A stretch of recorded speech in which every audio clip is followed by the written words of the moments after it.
இன்றைக்கி நான் குடிக்கிறதுக்கு சுவாசி காற்று இருக்குது, நாளைக்கு என் பொண்ணுக்கு வேணும்ல அந்த காற்று. நம்ம இயற்கையெல்லாம் விட்டுட்டு ரொம்ப தூரம் வந்துட்டோம், திருப்பி அதுக்கிட்ட போய் தான் ஆகணும். அதுக்கு சீமான் மிகப்பெரிய ஒரு மனிதர்களை பற்றி மாநாடு எடுத்தால் நல்லா இருக்கும்னு நான் நினைக்கிறேன். இந்த மரங்கள் இதெல்லாம் தேவையில்லாத பற்றி எதுக்கு? ஒரு காலத்தில் தண்ணி வந்து காசு கொடுத்து குடிப்போம்னு சொல்லும்போது யாரும் நம்பலை, நீங்கள் அதை பண்ணிகிட்டு இருக்கோம். மரங்கள் இல்லாமல் இப்போ மழை பெய்யுமா? மரமும் வந்து நம்மளை மாதிரி ஒரு உயிர் தான். நம்மளுக்கு எப்படி அடிப்பட்ட வலிக்குமோ அதே மாதிரி தான் மரங்களுக்குமே வந்து வலிக்கும். ஆனால் வந்து மனுஷங்க வந்து அதை யோசிக்கிறது இல்லை. இப்போ ஆடு மாடு இப்போதைக்கு அது தேவையில்லான ஒரு விஷயம் நினைக்கிறேன் நான். அது பாப்பாலாம் பால் குடிப்பாங்களா வீட்டில்? பாப்பாலாம் பால் குடிப்பாங்க, கரெக்டு தான்.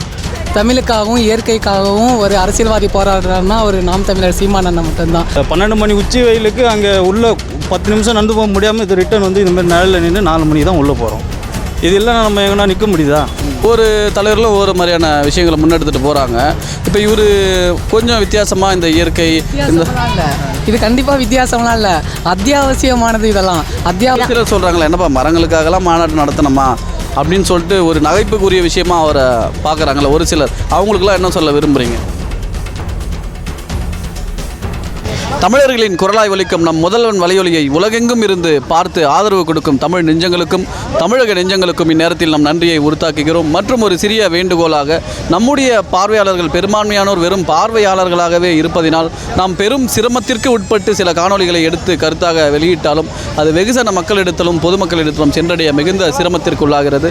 எங்களுடைய இந்த பெருமணியில் உங்களுடைய பங்களிப்பாக அந்த பின்தொடர்பு பொத்தானை, அந்த சப்ஸ்கிரைப் பொத்தானை அழைத்து நம்முடைய இந்த பெரும் முயற்சி பெரும்பான்மையான மக்களிடத்தில் சென்றடைய உங்களுடைய பங்களிப்பு இருக்கும்படியாக கேட்டுக்கொண்டு காலனிக்குள் போகலாம்.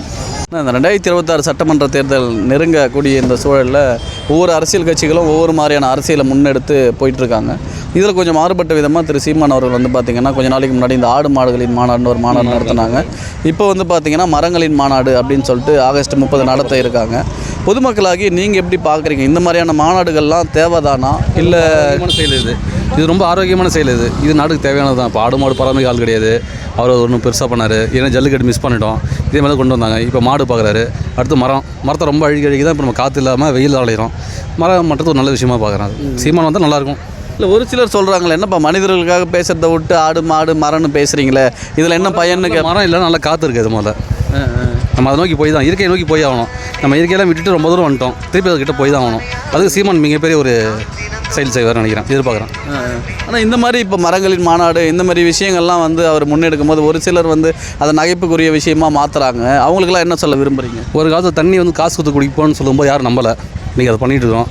காற்றும் சொன்னாங்க, அதையும் இப்போ நம்பலை. இப்போ காற்று நான் காசு கொடுத்து வாங்கி சுவாசிக்கிறேன் நல்ல காற்றுக்கு. இது நல்ல விஷயம் தான். இது தெரியாத முட்டாள், அதாவது ஃபியூச்சரை பற்றி யோசிக்காதவங்க அதை சொல்லுவாங்க. ஒரு தொலைநோக்கு பார்வை இருக்கணும், அது சீமான இடம் இருக்குது. இதான் பொதுமக்களாக இந்த மரங்களின் மாநாட்டுக்கு நீங்கள் போய் பொதுமக்களாக கலந்துப்பீங்களா, இல்லை அதுக்கு ஆதரவு கொடுப்பீங்களா? கலந்துக்கூடிய சூழ்நிலை இல்லை. ஆனால் எங்கள் ஊர்லேருந்து எனக்கு அதோடைய ஆதரவு ஃபுல்லாக தெரிவிப்பேன். நான் தெரிவிப்பீங்க? அது எலெக்ஷன் மூலியமாக காட்டுவோம், ரிசல்ட் காட்டுவோம். எலெக்ஷன் மூலியமாக காலை காட்டுவோம் என்னுடைய இது. சரி, இன்னொரு கேள்வி. இப்போ நீங்கள் சொன்னதுனால ஒவ்வொரு தலைவரும் ஒவ்வொரு மாதிரி அரசியல் நகர்வு எடுத்துகிட்டு போகிறாங்க. இவர் வந்து இந்த இயற்கை, நீங்கள் சொல்கிற மாதிரி இயற்கை, அப்புறம் இந்த ஆடு மாடு மரம் இப்படி போகிறார்ல, இந்த மாதிரியான மாற்று முயற்சிகள்லாம் வர தேர்தலில் எதிரொலிக்குமா? கண்டிப்பாக பண்ணுங்க. இப்போ என்னுடைய ஓட்டு மாறுதில்ல, இந்த மாதிரி ஒவ்வொருத்தரும் யோசிக்க ஆரம்பிப்பாங்கள்ல, யோசிக்கிறவங்க இந்த பக்கம் வருவாங்க. கண்டிப்பாக இயற்கை நோக்கி வரும்போது நம்ம பிடிச்சிருக்கு. இப்போ நானே சிட்டியில் வீடு இருந்தேன், இப்போ அவுட்ரு தான் வீடு வாங்கி வந்திருக்கேன். எதுக்குன்னா நல்லா காற்று வேணுன்றதுக்காக, சத்தம் கூடாதுன்னு சொல்லிட்டு அது சீமான் கொண்டு வரணும் போது நல்ல விஷயம் தானே. இது நல்ல விஷயம், அதுக்காக நம்ம பண்ணலாம், ஆதரிக்கலாம். இப்போ மரங்கள் மாநாடு இன்னொன்று எல்லாருக்கும் அது ஒரு ரீச் ஆகுதில்ல, ஒரு மாதிரி அந்த மாதிரி ஒரு இதுக்காக பண்ணுறாரு தவிர வேறு எதுக்காகவும். அவர் இப்போ தான் இந்த இயற்கை மரங்களை பற்றிலாம் பேசுகிறாரா, இல்லை இதுக்கு முன்னாடிலேருந்து பேசுகிறாரா? இல்லை, இப்போ தான் ஏதோ ஒரு விஷயம் பண்ணணும். இல்லை இல்லை சொல்லு பேசுகிறோம், சொல்லு. அதெல்லாம் இல்லை, அவர் எப்போதுமே பேசிகிட்டு இருக்காரு. தமிழுக்காகவும் இயற்கைக்காகவும் ஒரு அரசியல்வாதி போராடுறாருன்னா ஒரு நாம் தமிழர் சீமானண்ணா மட்டும்தான். அது எல்லாருக்குமே தெரிஞ்ச ஒரு கருத்து தான். அதனால் இதை பற்றியெல்லாம் எதுவும் பேச வேண்டாம். தமிழர்களுக்காக இயற்கை வழங்கணும் போது அவர் பேரை மட்டும் சொல்லுங்கள். மிச்ச அரசியல்வாதிகள் பேசுகிறத விட மக்களுக்காகவும் தமிழர்களுக்காகவும் விவசாயத்துக்காகவும் முன்னிறுத்தி இன்ன வரையும் போராடி இருக்க ஒரே தலைவர் யாருன்னா நம்ம செந்தமிழன் சீமான் தான். இது எல்லாருக்கும் தெரிஞ்சது. இப்போ மிச்ச அரசியல்வாதிகள் அரசியல் பிரமுகர்கள்லாம் எப்படி வேணாலும் பேசலாம், எப்படி வேணாலும் நடந்துக்கலாம். ஆனால் குட்டி குழந்தைங்க வரையுமே அவர் பேசின வசனத்திலேருந்து டைலாக் கொண்டு ரீச் ஆகிருக்குன்னா அது குழந்தைங்க வரை சீமானனோட பேச்சு மட்டும்தான். இப்போ நான் யார் எடுத்துட்டாலும் பசங்க பேசிடலாம், ஒரு 10 வயசு பையன் 15 வயசு பையன் பேசிடலாம். ஆனால் 2 வயசு குழந்தை 3 வயசு குழந்தை உணர்ச்சி, அவரோட பேசுகிற ஸ்பீச்சு எமோஷன் ஃபீலிங்ஸ் எல்லாமே அந்த குழந்தைக்கும் அது அப்படியே அடாப்ட் ஆகும். அது அப்படியே வெளிப்படுத்துதுன்னா அது எந்த ஒரு ரீசனுக்காக மரங்களுக்காகலாம் பேசணுமா என்னப்பா இவர் பேசணும் தான், கண்டிப்பாக பேசணும். இப்போ நம்ம நாட்டுக்கு வந்து சுற்றுச்சூழலுக்கு ரொம்ப அதிகம் பாதிக்கப்படுற சூழ்நிலையில் இருக்குது. அப்போ மரத்துக்காகவும் தண்ணிக்காகவெல்லாம் பேசக்கூடிய கால சூழ்நிலை இப்படி ஆயிடுச்சு. இதெல்லாம் பேசி வரணும்னு அவசியம் இல்லை.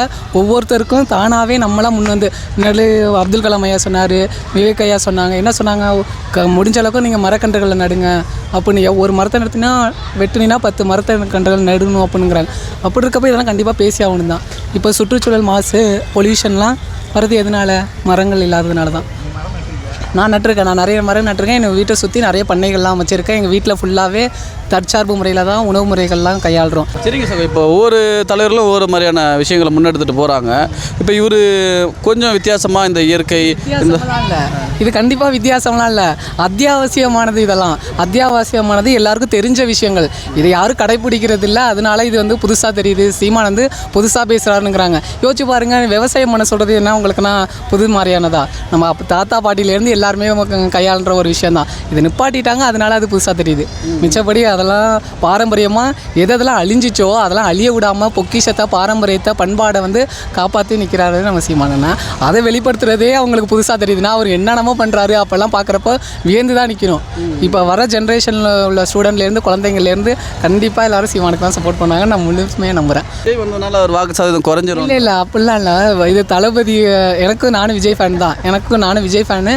ஆனால் அரசியல் வேறு, தளபதி ரசிகனுங்கிறது வேறு. நான் இப்போ ரீரிலீஸ் படத்தை எல்லாத்தையும் 1 to 2 டைம்ஸ் மேலே பார்த்தேன். விஜயோட ஸ்பீச்சும் நானும் கேட்டேன். அப்படிலாம் பார்த்தா ஒன்றும் இல்லை, அரசியல் வேறு, ரசிகனுங்கிறது வேறு. அதனால் இதை நான் முழுமையாக நம்புகிறேன். ஏன்னா இப்போ காம்படிஷன் எப்படின்னா ஓட்டுகள் பிரியுமே தவிர சீமானனோட வாக்குகளும் அவங்களுக்கான சப்போர்ட் வரை எப்போதுமே எங்கேயும் போகிறதில்லைன்னு நான் நம்புகிறேன். மரங்களுக்காகலாம் பேசணுமா அப்படின்னு ஒரு கேள்வி இருக்குது. ஏன் மரங்கள் என்ன வச்சு தானே நம்ம வாழ்கிறோம். மழை பெய்ய எப்படி பெய்யும்? வேறு என்ன பெய்யும்? மரங்கள் இல்லாமல் இப்போ மழை பெய்யுமா? பெய்யாதுதான், பெய்யாதுல்ல. அதுதான். ஆனால் ஒரு சிலர் வந்து அதையே நகைப்புக்குரிய விஷயமா பார்க்குறாங்க. என்னப்பா மரங்களுக்கெல்லாம் பேசுகிறாரு? அவங்க சூழ்நிலை அவங்க பேசுகிறாங்க. அம்மா சூழ்நிலையை அம்மா சொல்கிறாங்க, அவ்வளோதான். அவங்க சூழ்நிலை என்னவா இருக்குது, எதனால் அப்படி தெரியல. அவங்க சிட்டிக்குள்ளே இருக்காங்க, நாங்கள் கிராமத்தில் இருக்கோம், அவ்வளோதான் வித்தியாசம். தேவைதாண்ணா. எதனால் தேவை? ஏன்னா வந்துட்டு அவரை பொறுத்த வரைக்கும் என்னென்னு சொல்லுவாருன்னா வந்துட்டு நம்மளுக்கு வந்துட்டு மனித நேயம் கிடையாது, உயிர்மை நேயம்னு சொல்லுவார் அவர். உயிர்மை நேயம்னா காக்கா குருவி எங்கள் ஜாதி, எல்லாமே எங்கள் ஜாதின்னு சொல்லிட்டு அவர் சொல்லியிருக்காரு. அந்த ஒரு விஷயத்தில் பார்த்தீங்கன்னா வந்துட்டு அதேமாதிரி மரம் செடிகளும் எங்களோட ஜாதின்னு தான் சொல்லுவார். அவரோட கான்செப்ட் பிரகாரம் அது கரெக்டு தான். இந்த உலகன்றது நம்மளுக்காக மட்டும் இல்லை, நம்மளை சார்ந்த எல்லாமே அந்த சங்கிலியில் எல்லாமே இருந்தால் தான் வந்துட்டு இந்த உலகம் கரெக்டாக இயங்க முடியும். அதில் ஏதாச்சும் ஒன்று பிரேக் ஆனாலும் கஷ்டம் தான். அவர் சொல்கிறது வந்து கரெக்டு தானா? மரங்களுக்காக தனியாக பேசணுமான்னு கேட்குறேன். மரங்களை பற்றி பேசினா மட்டும் ஒத்துக்கிறீங்க. மரங்களை பற்றி நதிங்களை இணைக்கிறோன்னு சொல்லிட்டு இவ்வளோ பேசுனாங்க, இவ்வளோ கலெக்ஷன்லாம் பண்ணாங்க. அதெல்லாம் என்னாச்சு, நம்ம அதுக்கப்புறம் பேசல. அது மரங்களை பற்றி பேசினா ஆகணும். ஏன்னா கம்பல்சரி பேசி ஆகணும். இன்றைக்கி நாங்கள் குடிக்கிறதுக்கு சுவாசி காற்று இருக்குது, நாளைக்கு என் பொண்ணுக்கு வேணும்ல அந்த காற்று. அது ஒரு பயம் தானே. அடுத்த தலைமுறைக்காக பேசுகிறேன்னு சொல்லிட்டு தான் பேசுவார். அது உண்மையாலுமே அப்படி தான் பேசுகிறாரா இல்லை எப்படி? நானும் அதுதான் சொல்கிறேன், அவர் பேசுறது கரெக்டு தானே. இப்போ நான் கூட சொல்கிறேன், என் பொண்ணுக்கு அடுத்த தலைமுறை காற்று வேணும்னா மரங்களை பாதுகாத்து தான் ஆகணும். அது மனிதர்களை பற்றி மாநாடு எடுத்தால் நல்லா இருக்கும்னு நான் நினைக்கிறேன். இந்த மரங்கள் இதெல்லாம் தேவையில்லாத பற்றி எதுக்கு? தேவையில்லை. ஆமாம், இந்த மரம் இல்லைன்னா மனுஷன் உயிர் வாழ முடியாது. இப்போ அந்த மாதிரி எதுவும் இல்லை. தேவையான அவசியம் மனிதருக்கே பயில இப்போ தேவையில்லாத. நம்ம சுவாசிக்கிற காற்றையே வந்து சுவாசிக்கிற அளவுக்கு மாற்றுறதே இந்த மரங்கள் தான். மரங்கள் தான் ஆக்சிஜனை வெளியிடும். அது வெளியிட்டால் தான் நம்ம ஆக்சிஜனை சுவாசிக்க முடியும். நம்ம உள்ளே சுவாசிச்சுட்டு வெளியே வந்து கார்பன் டை ஆக்சைடாக வெளியிடுவோம். அது சுவாசிச்சுட்டு அது ஆக்சிஜனாக வெளியிடுறதே மரங்கள் தான். இப்போ அந்த மரங்கள் இல்லைன்னா நம்ம உயிர் வாழ முடியாது. இல்லை அதுக்குன்ட்டு இல்லை, மரங்கள் மனிதர்கள் ஃபஸ்ட்டு இது பண்ணியாச்சுன்னா மரங்களை அவங்க வளர்ப்பாங்கல்ல. அது மனிதர்கள் ஃபஸ்ட்டு வாழணும்ல. மனிதர்கள் வாழணும், மனிதர்கள் மரங்களை பற்றி பேசணும், மரங்களை பற்றி சிந்திக்கணும்.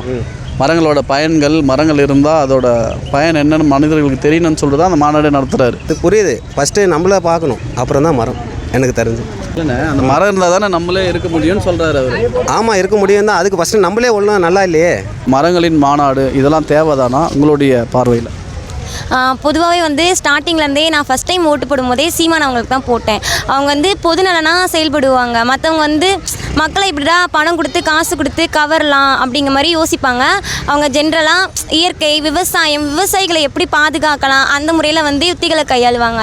அதனால காமனாக காலேஜ் ஸ்டூடெண்ட்ஸ் அந்த மாதிரி உள்ளவங்க வந்து சீமான் அவங்களுக்கு தான் வாக்களிப்பாங்க. அதனால் நானுமே சீமான் அவங்களுக்கு தான் வாக்களிப்பேன். அதனால் சீமான் வருவாருன்னு எனக்கு ஒரு நம்பிக்கை இருக்குது. காலேஜ் ஸ்டூடெண்ட்ஸ்லாம் சொல்கிறீங்கல்ல, இப்போ ஸ்டூடெண்ட்ஸ்ன்னும் போது இளைஞர்கள்னும் போது ஒரு பக்கம் விஜய் அவர்களும் வராங்கல்ல.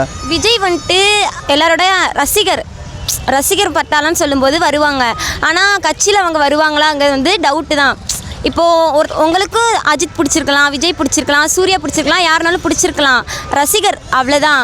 ஆனால் மக்களுக்கு வந்து நல்ல திட்டங்களை யார் கொண்டு வருவாங்கன்ட்டு மக்கள் யோசித்து அந்த அவங்க கொடுக்குற அந்த 1000 ரூபாய் காசுக்காக வந்து பார்த்து அவங்க வந்து ஓட்டு போடக்கூடாது. யார் 5 வருஷமாக நம்மளை நல்ல முறையில் பார்த்து நல்ல முறையில் நம்மளை யார் வழி நடத்துவாங்களோ அவங்களுக்கு வந்து மக்கள் வாக்களிக்கணும். அதுதான். சிலர் சொல்கிறாங்களே, என்னப்பா மரங்களுக்காகலாம் மாநாடு நடத்தணுமா அப்படின்னு சொல்லிட்டு ஒரு நகைப்புக்குரிய விஷயமா அவரை பார்க்குறாங்களே ஒரு சிலர். அவங்களுக்குலாம் என்ன சொல்ல விரும்புகிறீங்க? மரமும் வந்து நம்மளை மாதிரி ஒரு உயிர் தான். நம்மளுக்கு எப்படி அடிபட்ட வலிக்குமோ அதே மாதிரி தான் மரங்களுக்குமே வந்து வலிக்கும். ஆனால் வந்து மனுஷங்க வந்து அதை யோசிக்கிறது இல்லை. ஒரு சின்ன மரமாக இருந்து அது வளர்ந்து பெருசாக வந்து பலன் கொடுக்குது. அதே மாதிரி தான் மனுஷனும் குட்டி பையனாக இருக்கும்போது வந்து பலன் கொடுக்குறது கிடையாது. வளர தான் அவங்களோட ஃபேமிலிக்குமே அவங்க வந்து பலன் கொடுக்குறாங்க. அதே மாதிரி தான் ஒரு மரம் வந்து சின்னதாக இருக்கும்போது அதோட அருமை நமக்கு தெரியாது. அது வளர்ந்து ஒரு வெயில் காலத்தில் நமக்கு வந்து அது பலன் கொடுக்கும்போது தான் மரத்தோட அருமை வந்து வெயிலில் தான் தெரியும். வெயிலில் இருக்கும்போது தான் நிழலோட அருமை தெரியும். அந்த நிழல் கொடுக்குறது வந்து நமக்கு மரம் தான். ஸோ அவர் போகிற வழி கரெக்டான வழி தான் என்னை பொறுத்தளவில். ஆமாம், இந்த மாதிரி இந்த மரங்களின் மாநாடு, ஆடு மாடுகளின் மாநாடு, இந்த மாதிரியான விடயங்கள்லாம் வர 2026 தேர்தலில் எதிரொலிக்குமா? உங்களை மாதிரியான இளைஞர்கள் சீமான் அவர்களை ஆதரிப்பீங்களா, இல்லை மாற்றமாக வர விஜய் அவர்களை ஆதரிப்பீங்களா, இல்லை எப்படி பார்க்குறீங்க? கண்டிப்பாக நான் என்ன மாதிரி ஸ்டூடெண்ட்ஸ் வந்து விஜய் வந்து ஆதரிப்பாங்கன்னா ரசிகர் அந்த மாதிரி ஆதரிப்பாங்க. மற்றபடி வந்துட்டு கட்சி அரசியல் அந்த பார்க்கும்போது சீமான் அவரை தான் ஆதரிப்போம். நன்றி. தேங்க்யூ. இப்போ இதோ இங்கே வந்தோம். அந்த 12 மணி உச்சி வெயிலுக்கு அங்கே உள்ளே 10 நிமிஷம் நடந்து போக முடியாமல் இது ரிட்டர்ன் வந்து இந்த மாதிரி நிழலில் நின்று 4 மணிக்கு தான் உள்ளே போகிறோம். இது இல்லைன்னா நம்ம எங்கன்னா நிற்க முடியுதா? மெயினாக தேவை தானே. ஒரு சிலர் சொல்கிறாங்க மரங்களுக்காகலாம் பேசணுமான்னு சொல்கிறாங்கல்ல, அவங்கள எப்படி பார்க்குறீங்க? மரங்களுக்காக பேசணுமான்றது வந்து அவங்கள எப்படி சொல்கிறது தெரில. மரங்கள் நம்மளுக்கு தேவை. அவங்க பேசுகிறாங்கன்னா அவங்கள தேவையில்லைன்னா அவங்க இருப்பாங்க சொகுசாகிறவங்க அது சொல்லுவா தான் செய்வாங்க. பொதுமக்கள் இதை இப்போ இவங்களாம் போகிறாங்களே இவங்களாம் கேட்டு பாருங்கள், மரம் தேவை தான் சொல்லுவாங்க. கண்டிப்பாக தேவை. என்னுடைய கருத்து என்னன்னு சொன்னால், மக்களுக்காக எதனா வச்சு பண்ணால் எதனா ஒரு பிரயோஜனம் இருக்கும். இப்போ ஆடு மாடு இப்போதைக்கு அது தேவையில்லான்னு ஒரு விஷயம் நினைக்கிறேன் நான். அது பாப்பாலாம் பால் குடிப்பாங்களா வீட்டில்? பாப்பாலாம் பால் குடிப்பாங்க, கரெக்டு தான்.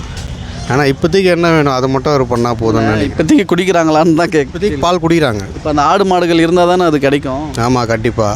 அப்போ அதுக்காக பேசுறது இப்போதைக்கு வேணான்றது சரி. அதுக்கு அவசியம் வரலையே. அவசியம் வந்திருக்குண்ணே. இப்போ காடு பகுதி மலைப்பகுதியெல்லாம் மேய்க்கக்கூடாதுன்னு அரசு உத்தரவு போட்டிருக்கா, தெரியுங்களா? இல்லை, தெரியல. அது இன்னும் எனக்கு நான் பார்க்க. அந்த மாநாடே அதுக்காக தான் நடத்தினார். அந்த உத்தரவை நீக்குங்க, சரி, ஆடு மாடு மேய்க்கிறது எங்கள் கடமை, காலங்காலமாக நாங்கள் மலையிலையும் காட்டு பகுதியிலும் தான் மேய்க்கிறோம், நீங்கள் திடீர்னு தடை போட்டால் எப்படி அந்த தடையை நீக்குங்க, மேய்ச்சல் நிலம் எங்கள் உரிமைன்னு சொல்லிட்டு தான் அந்த மாநாடே நடத்தினார். அப்படி நான் இது வரைக்கும் அதை பார்க்கல. அப்படி நீங்கள் சொன்னது உண்மையான நல்ல விஷயம் தான். 100% கண்டிப்பாக 100% நல்ல விஷயம் தான்.